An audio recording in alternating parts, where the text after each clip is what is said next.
The Earth is an amazing blue planet, covered 75% with water, the essence of life itself. Without water, life would not exist. Water makes our planet unique in our solar system, and the presence of water is what astronomers look for in their search for life on other planets. Like the Earth, the human body is also, on average, 75% water. Without water, none of the processes that support life can exist. While we can go without food for many weeks, we can only live a few days without water. Yet only 2% of the Earth's water is drinkable, and billions of people worldwide don't have access to clean drinking water. In this video, you'll learn a lot about water. You'll also be introduced to Dr. Richard Cohen, MD, a doctor who practices integrative anti-aging medicine and performance sports nutrition. We really don't think too much about water. It's something that comes out of our tap. It's something that's in the ocean. But what I want people to realize is that we are essentially water. Our brain is 90% water. Our blood is 80% water. Our muscles are 70% water. So without water, our bodies cease to exist. Water is the essence of life. Water carries oxygen and nutrients to the cells. Water regulates body temperature. Water helps the body absorb nutrients and convert food to energy. Water protects and cushions vital organs and cushions the joints. Water removes metabolic waste from the cells through the lymphatic system. Without water, life ceases to exist. Water is just water, right? Tap water, filtered water, spring water, well water, bottled water. Some are a little more pure than the rest. Others have more minerals and taste better. You may pay more for the ones from Fiji or France or some glacier in Canada. But water is just water. Or is it? Volumes have been written on the subject, and the truth is, not all water is the same. Where did water come from? Water came from rain, snowflakes, came from streams, underground reservoirs. And what we're learning now, and this is the case with most issues, and most, when you go back to how things used to be. So if we look at water, the way it used to be, there are 3 or 4 structural and biochemical differences than what exists today. For most of his life, Nobel Prize winner Henri Coanda studied the water of the Hunza people who lived high in the Himalayan mountains. Natural health practitioner Ariana Nation was also fascinated by the Hunza people and their water. In my research, I discovered that there's a long history of scientific research about water and its healing ability. And this Kangen water has quite a history. It's a long history. And one of the things that fascinated me is the Hunza people and their ability to live 120 to 140 years without the degenerative diseases that we suffer here in the United States and all around the world. Why did the Hunza people live so long? Why were they so healthy? Coanda and others believe it is the water. Their water came from glacial streams, and it had very unique properties. It was microclustered. It had a different viscosity and surface tension. It carried lots of minerals that gave it a high alkaline pH. It also had an extraordinary amount of active hydrogen. Hydrogen with an extra electron.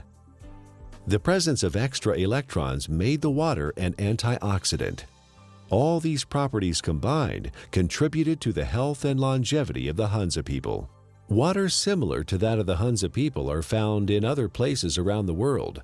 The Caucasus Mountains of Azerbaijan, the Xinjiang region of China, and the Andes Mountains are just a few. In research, the Russians and the French and a lot of people have researched this. They found that it's their source of water. And it's from the glaciers that surround the mountainous region where they live. The common denominator with all these different cultures that have this vibrancy is their source of water and the properties that that water consists of.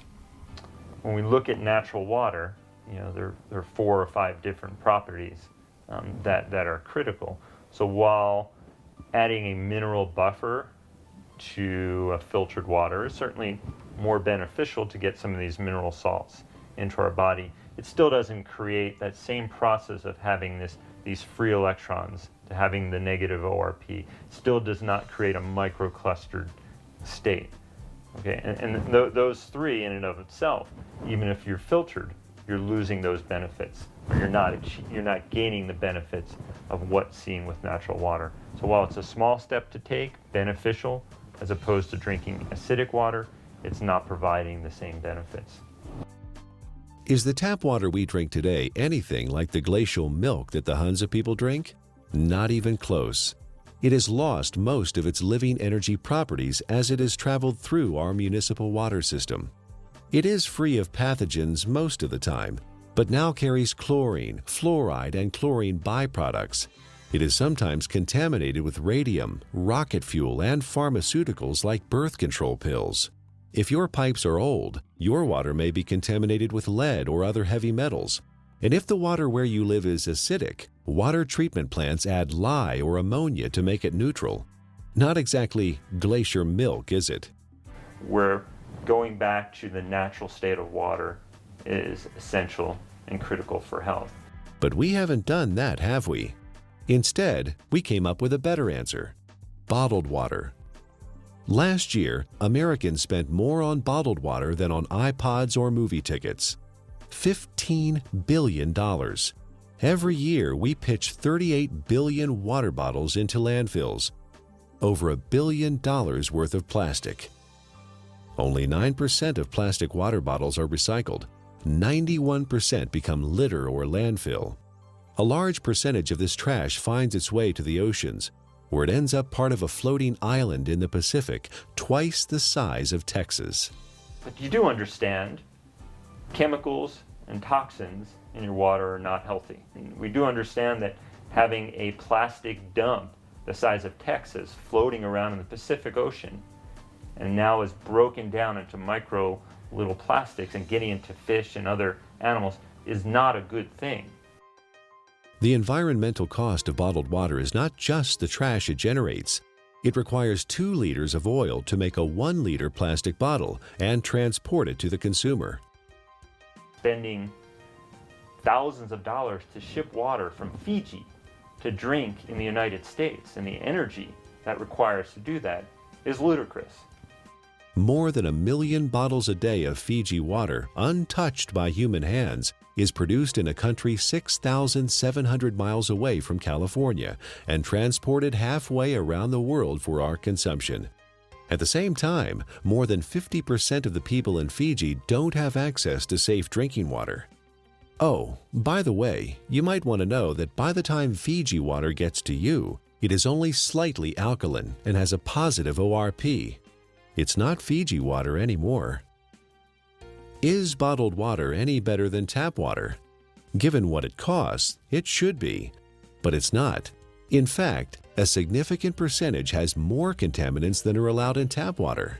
Most of it is purified municipal tap water that has been cleaned up through reverse osmosis, which not only removes chlorine and other contaminants, but strips the water of all minerals. Reverse osmosis also wastes 4 to 10 gallons of water for every gallon produced. In Japan, RO water is known as dead water. Nearly all bottled water we tested came out as acidic. Even spring water that should be alkaline came out acidic. Even worse is that all bottled water we tested had a highly positive ORP, or oxidation reduction potential. Water that has a negative electrical charge, like the natural ancestral waters, is best. Bottled water may be clean, but it does not have the life-giving properties of natural water. Finally, there's the cost factor. It's hard to believe, but if you consume the amount of water you should every day from bottled water, you'd spend over $2,000 per year. Over 15 years, the lifespan of the best water ionizer on the market. That adds up to a lot of money. If the water we used at home cost what even cheap bottled water cost, our monthly water bills would run $9,000.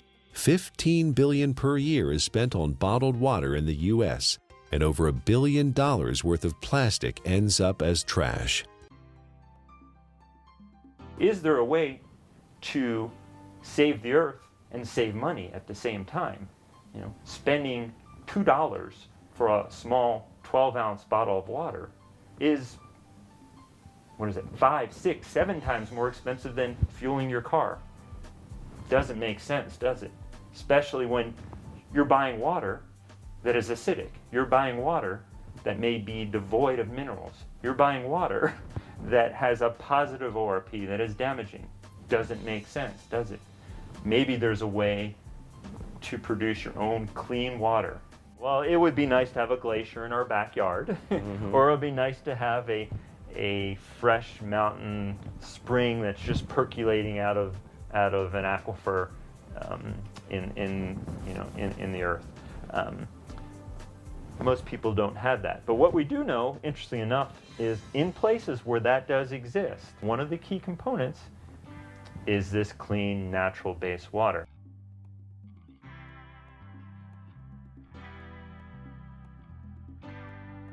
If you care about the earth and your pocketbook and are currently drinking purified bottled tap water, get a carbon filter for your faucet and use a safe, reusable water bottle.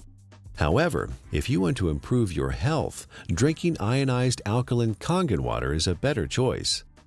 Like natural ancestral waters, it is microclustered, contains alkaline minerals, and has a negative ORP, making it an antioxidant, and it costs a little more than $1 a day for unlimited amounts.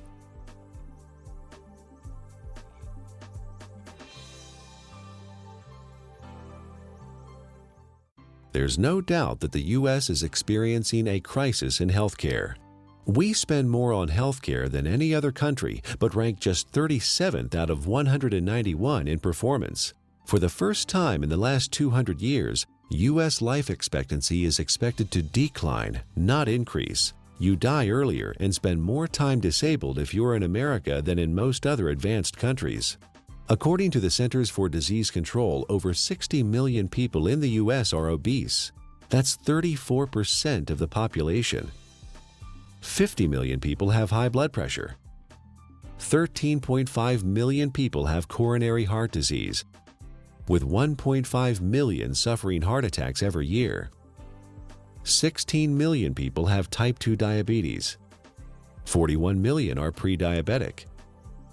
95,000 people are diagnosed with colon cancer each year. The solution? A pill for every ill, and an ill for every pill. The pharmaceutical industry is a $680 billion giant, and our lifestyle keeps them in business.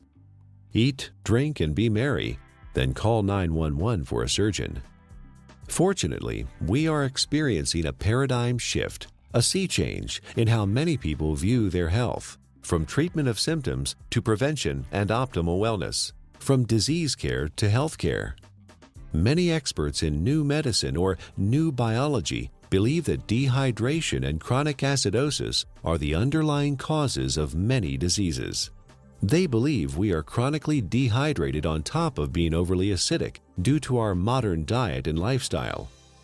These two factors combined set the stage for the development of most, if not all, illness. Most people don't believe that dehydration is a problem because they drink fluids, coffee, tea, soda, etc. But chronic dehydration has no obvious symptoms. It's not like the man dying of thirst in the desert, and you can be chronically dehydrated even if you think you are consuming enough fluid. Adequate hydration is critical to how our body functions and heals itself, and water, pure water, is the natural way to stay hydrated. What we need to understand is what is water and what is not water. We as a civilization, or as a modern civilization or modern culture, have begun to think of water as tea, as soda, as milk, as energy drinks, as coffee. It has water or liquid substance to it, but it is not water. Okay? Even what comes out of our tap and what is in the bottled water. While structurally may be the water molecule, once we understand how water exists in its natural state before modern times, we'll realize that even that is not necessarily the water that our body evolved to exist on. How can one determine if they're drinking enough water is the question. First thing is, if you're thirsty, you're way behind. Okay, that's a clear point. Our thirst mechanism doesn't kick in until we're already slightly dehydrated. So if we wait till we get thirsty, then we are already beginning to become dehydrated and might experience symptoms like not thinking quite as clearly, or beginning to feel fatigued, or muscles may cramp up. May even start to feel hungry. And a lot of times hunger is really a sign of thirst. We are born 95% hydrated. As we grow up, we lose a little more water every year. When we reach middle age, we're about 70% water. In our 60s, maybe 60 to 65%.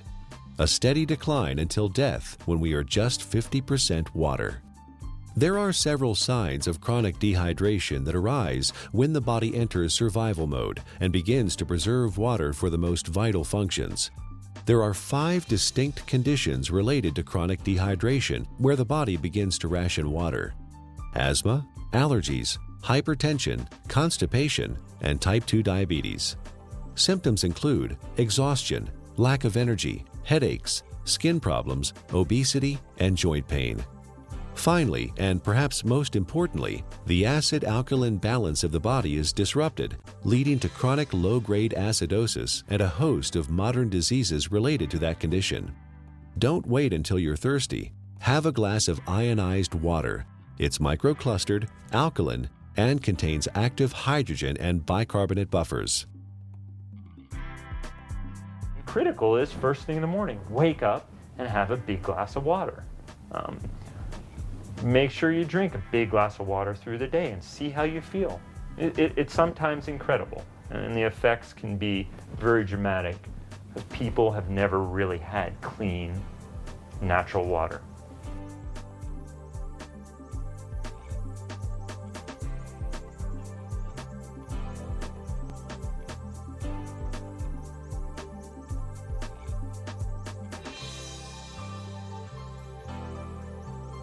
I want to use an example of an endurance athlete and specifically show the needs of hydration in the endurance athlete and how that also can relate to the everyday athlete. The person who's mowing their lawn and taking care of their kids, who is working, going to the gym, the weekend warrior, and how critical hydration is. We know that an athlete who is 1% dehydrated could have a 3% reduction in performance. Now, well, that doesn't sound like a lot. An athlete can spend hours and hours training, and in for example, a 1-hour event, a 3% reduction is almost 2 minutes. And that's the difference between winning or losing a race. One of the most important things you can do is to make sure you have enough fluid the night before. You cannot catch up the same day. When you're dehydrated, you build up lactic acid and you don't clear it. When you're dehydrated, the muscles don't receive the nutrients as effectively. When you're dehydrated, the cells, as we've talked about, don't communicate well with one another. When you're dehydrated, the oxygen carrying capacity of the blood diminishes. So you can see oxygen, energy production, neurological connections between cells are all critical to that endurance as well as the power athlete. Taking that example of the endurance athlete to the everyday person, you can see how you can become fatigued. You can see how your thinking may not be quite as sharp as it needs to be. You can see how hunger could play a role, or you begin to yawn, or your muscles are a little bit tight from sitting in the same place throughout the day. Hydration is critical. It's critical to the athletic endurance performer. It's critical to the everyday endurance athlete who wants to make it from the morning to the night as effectively and efficiently as they possibly can. Alkaline ionized water is a great choice for hydration for competition athletes, recreational athletes, and everyday people because it is microclustered, and the free hydrogen and bicarbonates help neutralize acid buildup and toxins.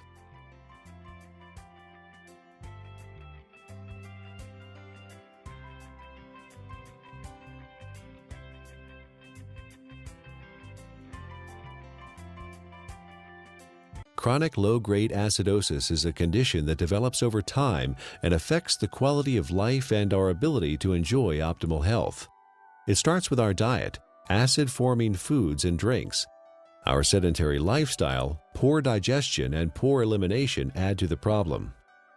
The fluids between and within our cells become more acidic.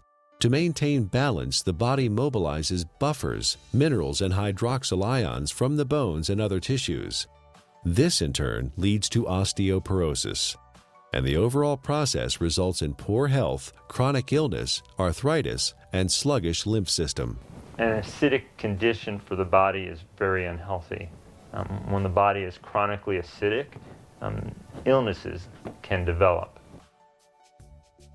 Think of your cells like a fish in a bowl of water. When the fish are sick, what do?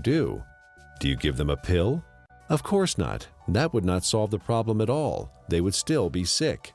You change the water, give them the proper pH and ORP so they thrive. pH stands for potential hydrogen and is a measure of the acidity or alkalinity of a solution. pH is neutral at 7.0. Above that is alkaline, below that is acidic. It's a logarithmic scale. Each increase in pH means 10 times more or less hydrogen is present. Alkaline ionized water has a pH between 8.0 and 9.5. Your body uses a system of buffers to keep the pH of your blood in a tight range of between 7.35 and 7.45, slightly more alkaline than pure water. The body relies on a very tight level of pH, or hydrogen atoms, to control lots of function within the body. When the body becomes acid, systems begin to malfunction. We understand fish tanks and swimming pools. When they're acid, you need to make a change. When a fish tank is acid, fish die. When a pool becomes too acid, you don't want to go in it. When rain is acid from sulfuric acid and other too much carbon dioxide, it breaks statues. They begin to disintegrate. And we know acid rain and damages lake. Well, our body becomes a sink for this acidity. And when this acidity builds up, it in essence is one of the reasons for disease in our body. Bones begin to demineralize. Our ability to create energy decreases. Our immune system becomes depressed. The inflammation for aches and pains increases. Not a good thing to be acid. Dr. Linda Frassetto has proposed a revolutionary hypothesis that obesity is an evolutionary adaptation. While at one time we were able to metabolize our food and dispose of the normal acid waste through our kidney and liver using the bicarbonate buffer system, the sheer amount of acid waste that the body must handle today has created a problem. In order to protect the internal organs from damage, the body has adapted and now stores acid waste in the fat cells, as well as turning it into cholesterol, uric acid, kidney stones, and other storage forms. In her book, The Chemistry of Success, Dr. Susan Lark describes the effects of chronic low-grade acidosis. First, you tend to tire easily and become fatigued, retain toxins and heavy metals, lack energy to achieve your goals, become more pessimistic, develop chemical sensitivities, experience stiffness and joint pain, brain fog, and chronic fatigue. Several long-term medical problems are due to chronic acidosis: high blood pressure, autoimmune disorders, cancer, heart disease, diabetes, and inflammation.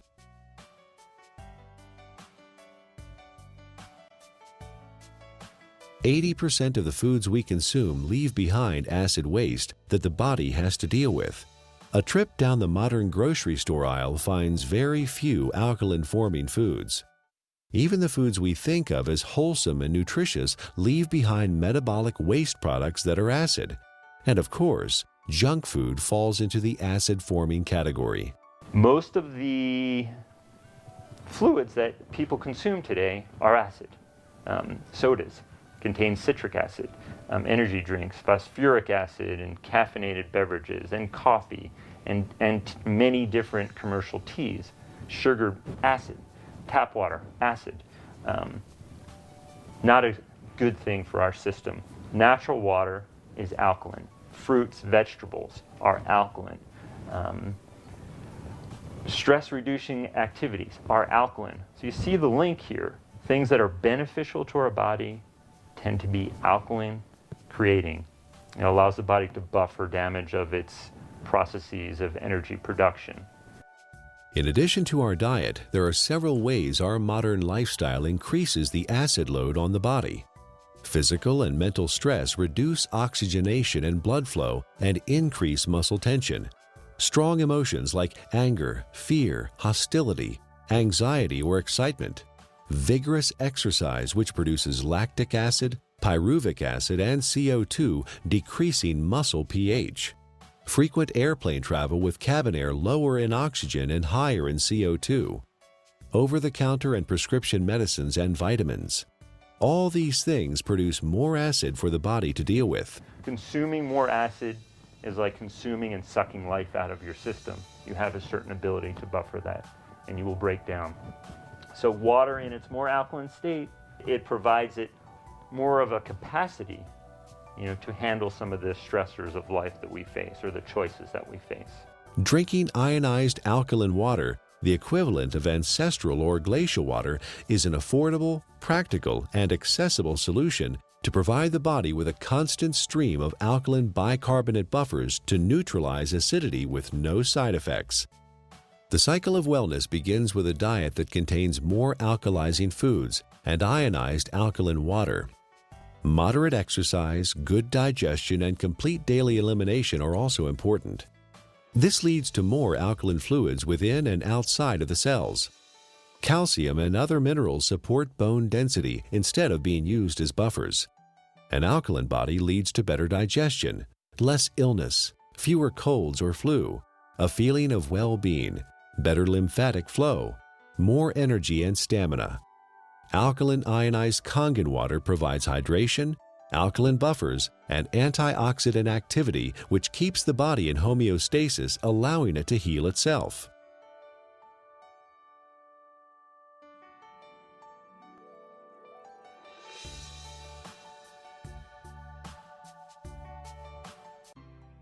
Japanese scientists investigated the Russian research about Hansa water and found that electrolysis could be used to create living water with properties similar to Hansa water. This is now known as functional water, micro water, ionized water, or Kangen water. Kangen is a Japanese word that means return to origin, or in chemistry, reduced, having an extra electron. In the U.S., Kangen water is the trademark of Enagic USA, who market top-of-the-line water ionizers. Anyone with an ion water generator can make Kangen water from tap water. Water is first filtered, then exposed to an electrical charge in the electrolysis chamber of the generator. Alkaline ionized water is called living water. It is similar in atomic structure to the waters that the people of Hansa drink directly from glacial streams in the high Himalayas. It is fresh, invigorating, life-enhancing, free radical scavenging, and delicious. Full-scale development of water ionizers started in 1954, fueled by research at several agricultural universities on the effects of ionic water, especially acid water, on plants. Experiments on the human body followed, conducted by Japanese doctors and other scientists around the world. In Japan, hospitals and clinics have used purified, electrically restructured, ionized alkaline water for over 30 years to treat a number of disease conditions.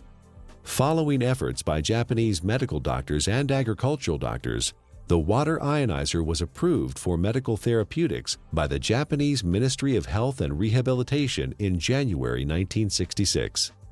Well, we don't have a glacier. We don't typically have fresh streaming water.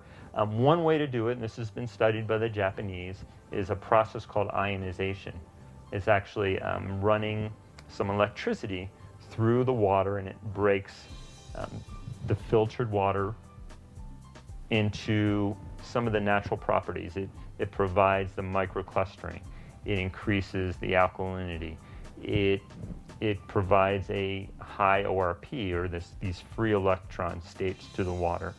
So in a lot of ways, we're getting some of the similar properties to natural base water. It even changes the molecular structure. We can see a more health-giving pattern when looked under an electron microscope. So ionization is an option and a choice for many people if you don't have a glacier. So the Russians discovered the property of the water, all these properties, and they developed an electrolysis system. They found a way to actually separate the water and get these properties. And the Japanese improved upon this process and improved upon it, and have come up with the best ionizer available now. And I really do appreciate the work that the Japanese have put into it because of the diligence and the care that these ionizers are made with. Numerous peer-reviewed scientific studies have been performed in well-respected universities and hospitals around the world, which show the benefit of alkaline ionized water.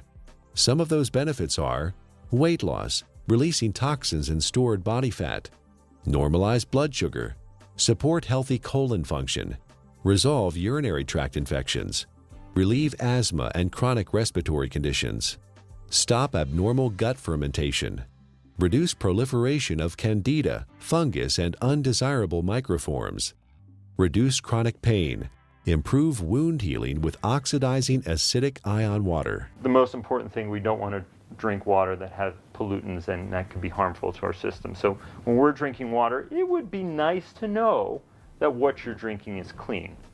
The first step to creating alkaline ionized water is to have clean source water. Enagic's Kangen Water generators use an activated carbon filter that removes chlorine, volatile organic chemicals, pesticides, herbicides, benzene, trihalomethane compounds, radon, solvents, and many other man-made chemicals found in tap water. Ionized water is pure or virgin water.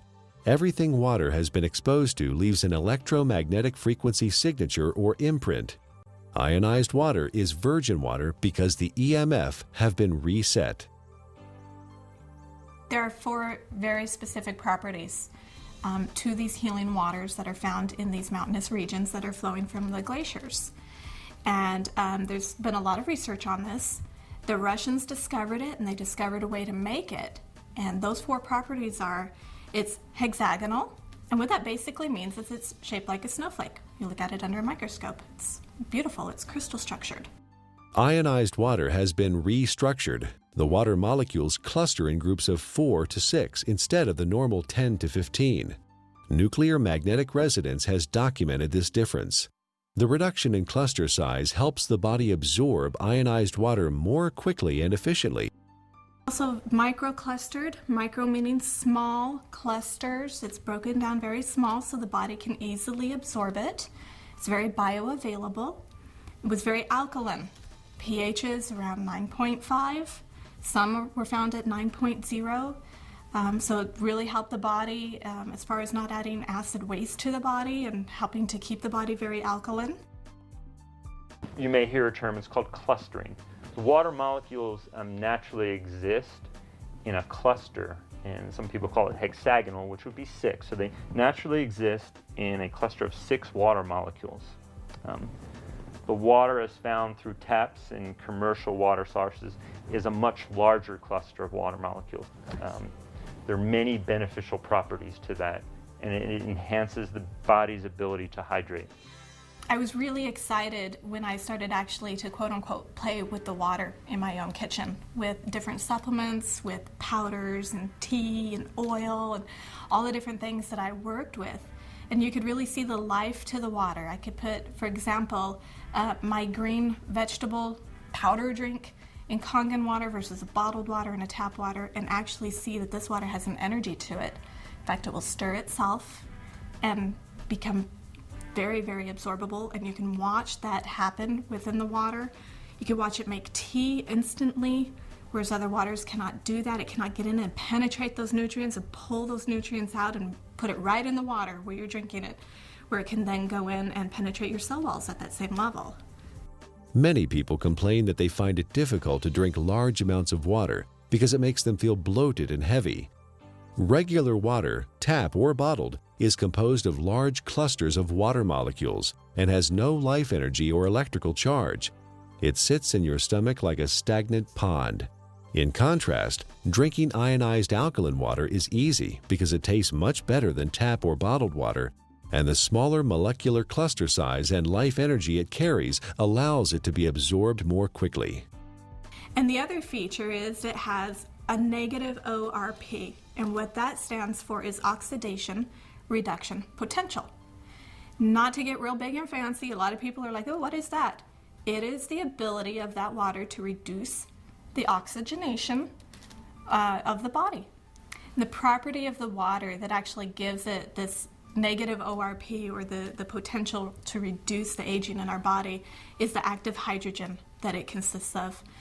ORP, also known as redox potential or oxidation reduction potential, measures the tendency of a molecule to gain or lose electrons.